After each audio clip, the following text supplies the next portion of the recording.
Hello everyone, welcome to my channel. मैं महेश राय स्वागत करता हूं आपका अपने चैनल में।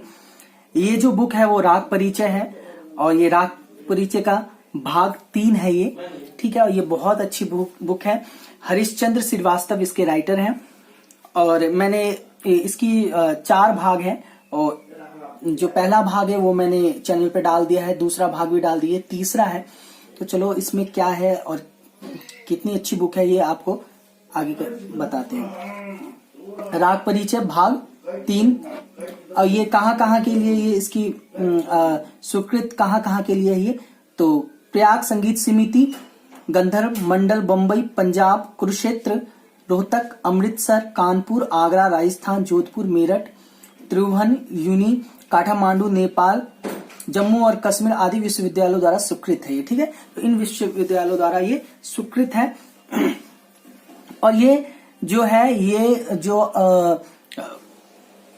5th ईयर और 6th ईयर कर रहे हैं, इसमें 4th ईयर का भी थोड़ा सिलेबस है और 5th ईयर और 6th ईयर जो कर रहे हैं उनके लिए ये बहुत अच्छी बुक है, ठीक है।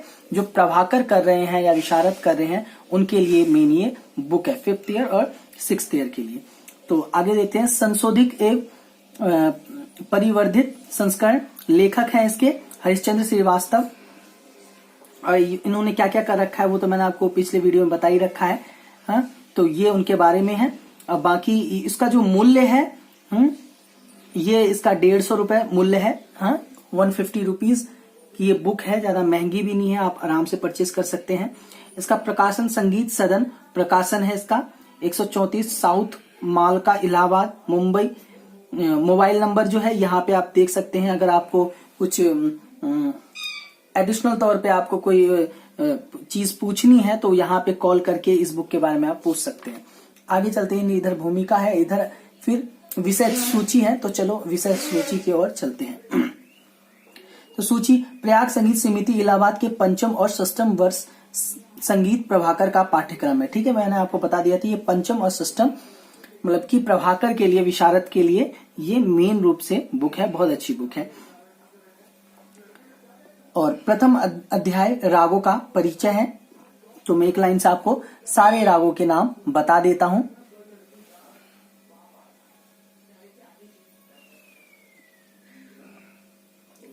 तो राग बाहर का परिचय एवं अलाप, राग मियां मल्हार का परिचय और अलाप, फिर राग बाहर और मियां मल्हार की तुलना, राग पूरिया का परिचय और अलाप, राग पूरिया मारवा और सोहनी की तुलना, समानता, राग पूरिया और मारवा में समानता, राग पूरिया और सोहनी में समानता, राग पूरिया और सोहनी में भिन्नता, राग पूरिया और मारवा में भिन्नता, मतलब कि इनमें रागों की भिन्नता और समानता दोनों के बारे में बता रखा है। कौन कौन से राग हैं उनके बारे में एक्सप्लेन कर रहा हूं।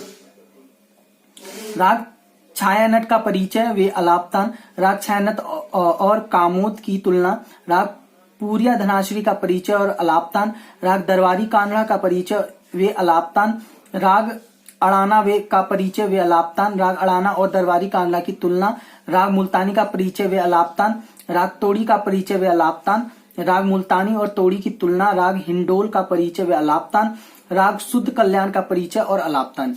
आगे चलते हैं। ये प्रथम अध्याय में ये सिर्फ है, ठीक है। आगे चलते हैं। राग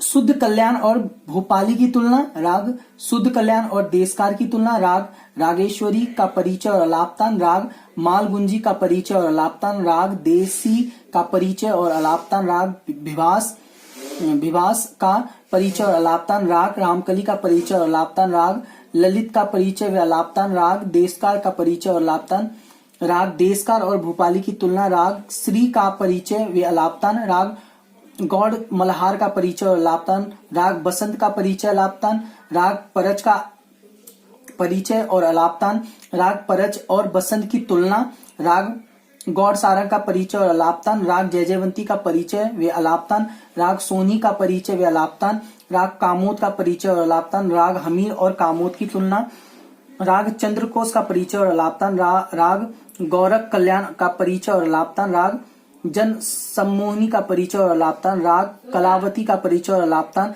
राग भीम का परिचय और अलापतान, राग झिंझोटी का परिचय, राग पहाड़ी और राग माड़ का परिचय, राग आसा और राग सिंदूरा का परिचय। ये सिंदूरा सिंदूरी एक ही बात है, ठीक है। जो द्वितीय अध्याय है उसमें जीवनियां हैं, किस किस की है वो बता देता हूं। ओमकार नाथ ठाकुर, अब्दुल करीम खां, आहोबल, अलाउद्दीन खां, इमदाद खां, इनायत खां, बड़े गुलाम अली खां, फयाज खां, हस्सू हद्दू खां, राजा मानसिंह तोमर, सदारंग अदारंग, श्रीनिवास और रामात्य और हृदय नारायण देव और मोहम्मद रज्जा, ठीक है।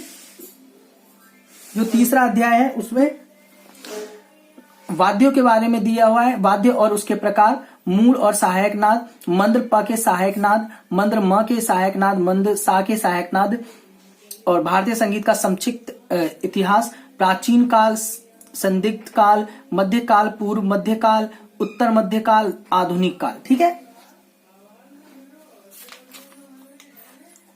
और जो चौथा अध्याय है उसमें राग वर्गीकरण और जाति वर्गीकरण, ठीक है। राग और जाति दोनों वर्गीकरण के बारे में अच्छे से एक्सप्लेन किया गया है, और ग्राम राग वर्गीकरण भी को भी बताया गया है। 10 विधि राग वर्गीकरण को बताया गया है। शुद्ध छायालंग और संकीर्ण वर्गीकरण बताया गया है। राग रागनी वर्गीकरण, शिव कृष्ण भरत हनुमत मत, सारे मतों के बारे में से इसमें एक्सप्लेन किया गया है। मोहम्मद रज्जा की राग रागनियों के बारे में यहाँ पे बताया गया है।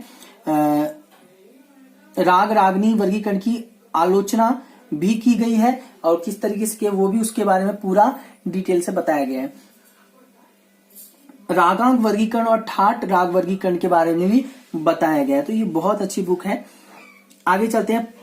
पंचम अध्याय जो है ग्राम विवेचन, उसके बाद षडज ग्राम और मध्यम ग्राम की श्रुतियां देखो, साना चतुष्टय का विश्लेषण, क्या भरत की श्रुतियां समान है ये बताया गया है। मूर्छना विवेचन, मूर्छना और ठाटों की तुलना तालिका सहित, उत्तरी और दक्षिणी संगीत पद्धतियों की तुलना, कर्नाटक ताल पद्धति का विवरण, जाति भेद अनुसार कर्नाटक ताल। फिर अगला है कर्नाटक ताल की विशेषताएं, कर्नाटक की क्या क्या विशेषता है वो बताई गई है। फिर हिंदुस्तानी तालों को कर्नाटक पद्धति में लिखना, फिर कर्नाटक तालों की हिंदुस्तानी ताल पद्धति में लिखना, ठीक है। अगर बाई चांस आपको थोड़ा सा कम दिख रहा हो तो आप जूम करके देख सकते हैं। अगर उसमें प्रॉब्लम हो रही हो तो मैं बोल रहा हूं उसे अच्छे से सुनना, तो आपका क्लियर हो जाएगा। क्योंकि मेरे पास संसाधन थोड़े कम है, तो इसलिए जो भी है उसी से मैं कर पा रहा हूं, फोन से ही कर पा रहा हूं।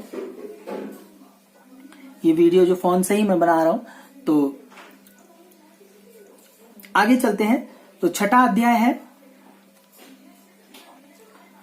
कुछ तालों के ठेके हैं इसमें, 3 ताल, झपताल, 1 ताल, 4 ताल और दादरा, कहरवा, रूपक, तीव्रा, सुलताल, झुमरा, दीपचंदी, आड़ा, चौताल, धमाल, तिलवाड़ा ताल, अद्धताल, जट्टाल, टप्पा, पंजाबी ताल, फिरोदस्त ताल, गजझप्पा, पंचम सवाली, शिखर और मत ताल, वे रुद्र, बसंत, ब्रह्म ताल और लक्ष्मी ताल के बारे में बताया गया है। और उसके बाद लयकारियां बताई गई हैं। लयकारियां किसी ताल की लयकारी लिखने की विधि, लयकारी को कैसे लिखा जाता है उसकी विधि बताई गई है। फिर विभिन्न लयकारियों की प्रारंभिक स्थान निकालना बताया गया है। फिर गीत की लयकारी का प्रारंभिक स्थान निकालना। आपको मैं एक बात और बताना चाहता हूँ कि अगर आप के पास बुक्स नहीं है, आप बुक्स लेना चाहते हैं, तो सबसे पहले आप राग परिचय पढ़ें, ठीक है।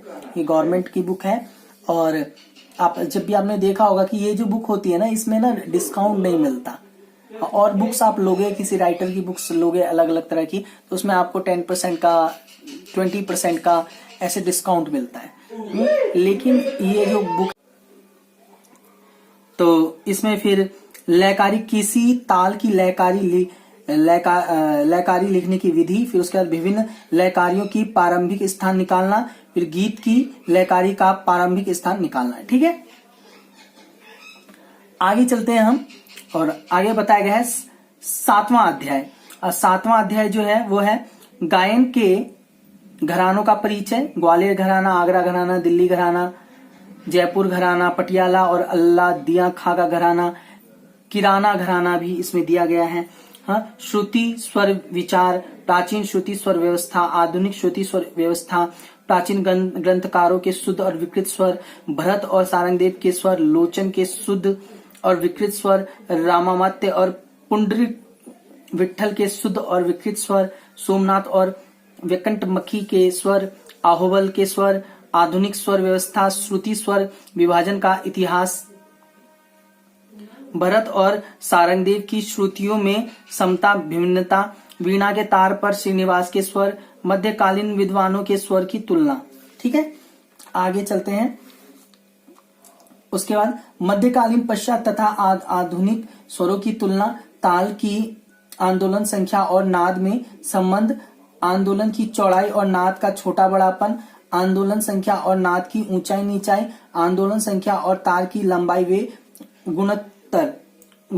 ठीक है, गुणांतर द्वारा स्वर निकालना, तार की लंबाई द्वारा आंदोलन संख्या निकालना, गुणांतर द्वारा तार की लंबाई निकालना। ठीक है, इन सब चीजों को यहाँ पे एक्सप्लेन किया गया है। जो 8वां अध्याय है इसमें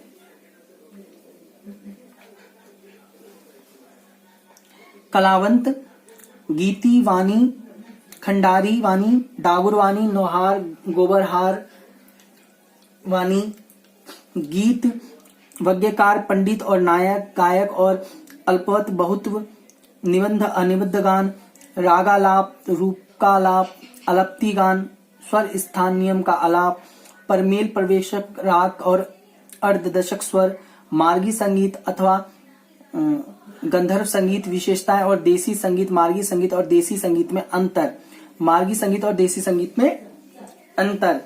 फिर है स्थायी मुख चालन, अक्षिप्तिका, न्यास, ग्रह। ठीक है, तो ये भी है इसमें।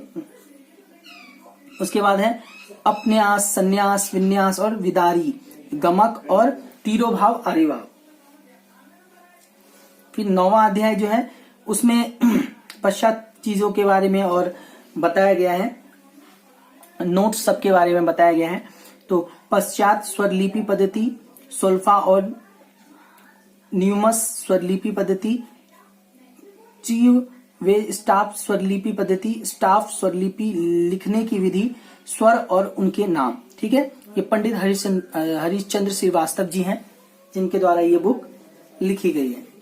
आगे चलते हैं, और ये उत्तर प्रदेश के तत्कालीन गवर्नर पंडित विष्णुकांत शास्त्री द्वारा प्रोफेसर हरिश्चंद्र श्रीवास्तव को संगीत नाटक अकादमी पुरस्कार देते हुए। ठीक है, आगे चलते हैं।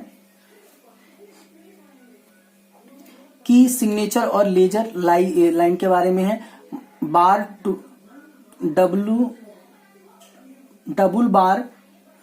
Double bar tie scale. ठीक है, इसमें सारे स्केल्स के बारे में फिर एवी, strong, slate, trick, final, pause, major, turn, मॉर्नेडेट आदि, स्टाफ के चिन्ह और मात्राएं, स्वर के आगे बिंदु रखने का महत्व, स्वर प्रलय के चिन्ह, रेस्ट विश्रामित के नाम और चिन्ह, पश्चात ताल और पद्धति की विशेषताएं, टाइम सिग्नेचर का विवरण, टाइम सिग्नेटर का अर्थ, स्टाफ नोटेशन में कठिन लयकारियां, स्टाफ नोटेशन में हिंदुस्तानी गीत, स्टाफ नोटेशन में हिंदुस्तानी ताल, स्वरांतर, इंटरवेल्स के प्रकार, म्यूजिकल स्केल के प्रकार, डायटोनिक स्केल का विवरण, इक्वली टेम्पल स्केल की रचना, हारमोनियम का अध्ययन, ईस्ट और अनिस्ट स्वर समानता, कॉन्सोनेंट और डिसोनेंस। ठीक है, ईस्ट और अनिस्ट स्वर संवाद। ठीक है, हारमोनी का अर्थ और प्रकार, हिंदुस्तानी संगीत में हारमोनी, मेलोडी का अर्थ और हारमोनी मेलोडी में अंतर, कॉर्ड और उसके प्रकार, मेजर कॉर्ड व माइनर कॉर्ड, कॉर्ड की सहायता से आंदोलन संख्या ज्ञात करना, वाइब्रेशन और टेक्वेसी में तुलना, वस्तुनिष्ठ प्रश्न और उसके उत्तर। लास्ट में जो इसमें वस्तुनिष्ठ प्रश्न है और उसके उत्तर भी हैं। अब प्रयाग संगीत समिति इलाहाबाद का पाठ्यक्रम। ठीक है, ये उसका पाठ्यक्रम है जो 5th ईयर 6th ईयर में है, उसका ये पाठ्यक्रम है। तो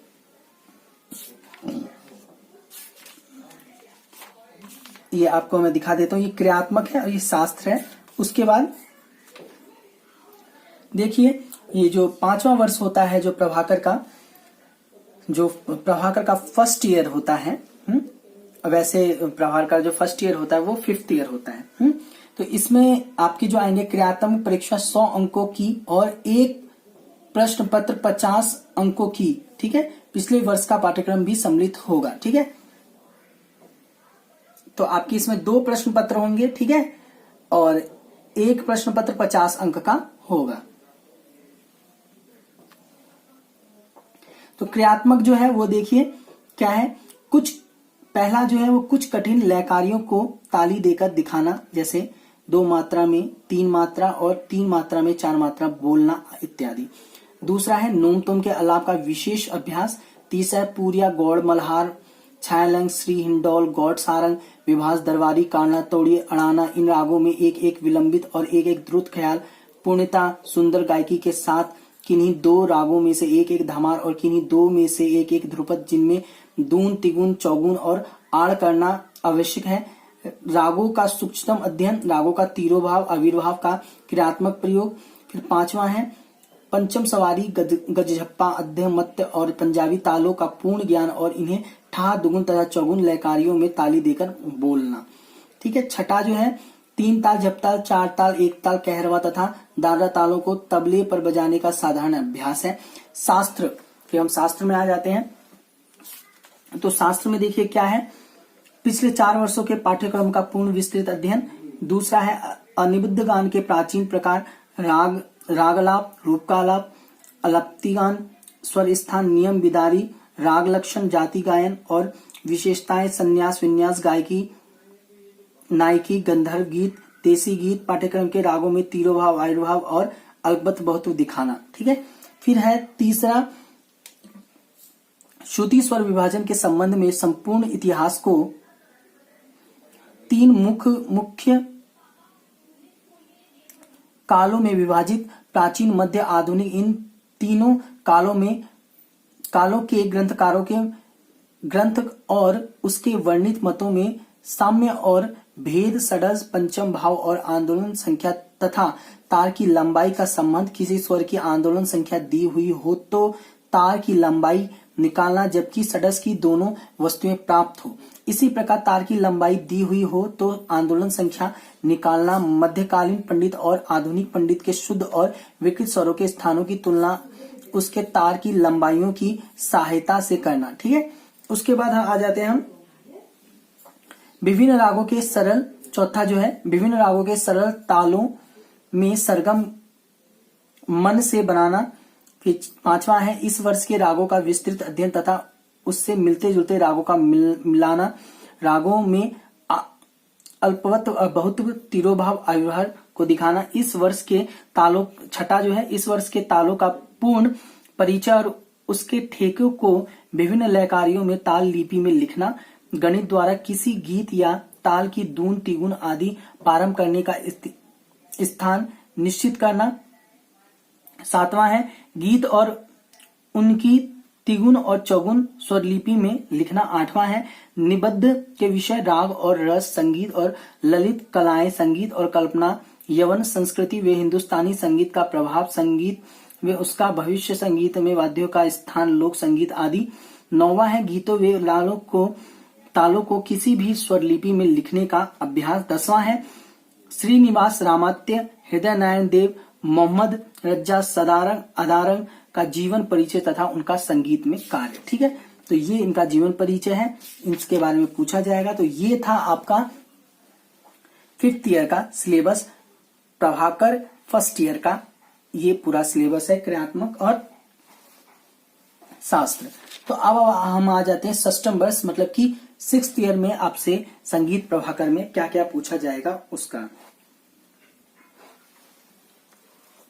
तो क्रियात्मक परीक्षा 300 अंकों की तथा 2 प्रश्न पत्र 100 अंकों की, पिछले वर्ष का पाठ्यक्रम भी सम्मिलित है, ठीक है। इसमें पिछले जितने भी वर्ष का है वो सारा सम्मिलित है। और जो आपका क्रियात्मक होगा वो 300 अंकों का होगा तथा 2 प्रश्न पत्र होंगे 100 अंकों के, ठीक है। स्टार्ट करते हैं। क्रियात्मक राग, पहला है राग पहचान में निपुणता, अल्पत, बहुत, तिरोभाव, आयुर्भाव और समानता, विभिन्नता दिखाने के लिए पूर्व वर्षों के सभी रागों का प्रयोग हो सकता है, इसलिए सभी का विशेष विस्तृत अध्ययन आवश्यक है, ठीक है। दूसरा है गाने में विशेष तैयारी, आलाप तान में सफाई, महफिल के गाने में निपुणता, मतलब कि आलाप तान में सफाई होनी चाहिए आपकी और तैयारी आपकी विशेष तैयारी होनी चाहिए, महफिल में गाने की निपुणता आप में आ जानी चाहिए। तीसरा है टप्पा, ठुमरी, तिरवट और चतुरंग गीतों का परिचय। इसमें से किन्हीं दो गीतों को जानना आवश्यक है। इन टप्पा, ठुमरी, तिरवट और चतुरंग में से किसी भी दो को जानना आपके लिए अति आवश्यक है। चारों के बारे में आप वैसे परिचय आपको पता होना चाहिए। जो चौथा है रामकली, मियां मल्हार, परज, बसंत, रागेश्वरी, पूरिया, धनाश्री, ललित, शुद्ध, कल्याण, देसी और मालगुंजी रागों में एक एक बड़ा ख्याल। ठीक है, ये जितने भी राग मैंने बताया उसमें एक एक बड़ा ख्याल और एक एक छोटा ख्याल पूर्ण तैयारी के साथ। ठीक है, किन्हीं दो रागों में एक एक धमार, इन जितने में है किन्हीं दो रागों में आपको एक धमार करना है और एक एक ध्रुपद और एक एक तराना जानना आवश्यक है। प्रथम वर्ष से षष्ठम वर्ष तक के रागों में से किसी भी एक में चतुरंग। ठीक है, प्रथम वर्ष से लेके 6th ईयर तक किसी भी एक राग में आपको चतुरंग आना चाहिए। फिर पांचवा है काफी, पीलू, पहाड़ी, झंझोटी, भैरवी तथा खमाज। इनमें से किन्हीं दो रागों में एक एक ठुमरी व किसी एक में टप्पा। ठीक है, छठा है लक्ष्मी ताल, ब्रह्म ताल तथा रुद्र ताल। इसका पूर्ण परिचय तथा इसको पिछली लयकारियों में हाथ से ताली देकर दिखाने का अभ्यास होना चाहिए। फिर हम आ जाते हैं इस पे प्रथम प्रश्न पत्र शास्त्र में। ठीक है, तो पहला है इसमें प्रथम से 6 वर्ष के सभी रागों का विस्तृत, तुलनात्मक और सूक्ष्म परिचय। ठीक है, उनमें आलाप, तान आदि स्वरलिपि में लिखने का पूर्ण अभ्यास, मतलब कि आपकी स्वरलिपि लिखने का पूर्ण अभ्यास आपको होना चाहिए। संप्रकृति रागों में समानता और भिन्नता दिखाना आना चाहिए। और दूसरा है आपका विभिन्न रागों में अल्पवत बहुत अन्य रागों की छाया आदि दिखाते हुए आलाप, तान स्वरलिपि में लिखना। तीसरा है कठिन लिखित स्वर समूह द्वारा राग को पहचानना आना चाहिए, मतलब कि कठिन रूप से लिखा होगा, एक खंड स्वरों का एक खंड होगा जो कठिन रूप से लिखा गया होगा, आपको उस राग को पहचानना आना चाहिए। चौथा है आपको दिए हुए रागों में नए सरगम बनाना। ठीक है, जो राग दिए हैं उसमें नए सरगम बनाना। दी हुई कविता को राग में तालबद्ध करने का ज्ञान। पांचवा है गीतों की स्वरलिपि लिखना। धमार, ध्रुपद को दुगुन, तिगुन, चौगुन और आड़ आदि लयकारियों में लिखना। छठा है ताल के ठेकों को विभिन्न लयकारियों में लिखना। सातवां है कुछ लेख जैसे जीवन में संगीत की आवश्यकता, महफिल में गायकी, शास्त्रीय संगीत को जनता पर प्रभाव, रेडियो और सिनेमा संगीत, पृष्ठ संगीत, बैकग्राउंड म्यूजिक हिंदुस्तानी संगीत और वृंद वादन हिंदुस्तानी संगीत की विशेषताओं, स्वर का लगाव, संगीत और स्वरलिपि इत्यादि। आठवां जो है हद्दू खां, व्यास खां, अब्दुल करीम खां, बड़े गुलाम अली खां, ओमकार नाथ ठाकुर का जीवन परिचय और कार्य। ठीक है, ये प्रश्न शास्त्र का पहला प्रश्न पत्र था। अब मैं शास्त्र का दूसरा प्रश्न पत्र आपको बता रहा हूं। दूसरा है उसमें जो पहला है पिछले सभी वर्षों के शास्त्र संबंधित विषयों का सूक्ष्म तथा विस्तृत अध्ययन। ठीक है, दूसरा जो है इसका अच्छे से सुनना।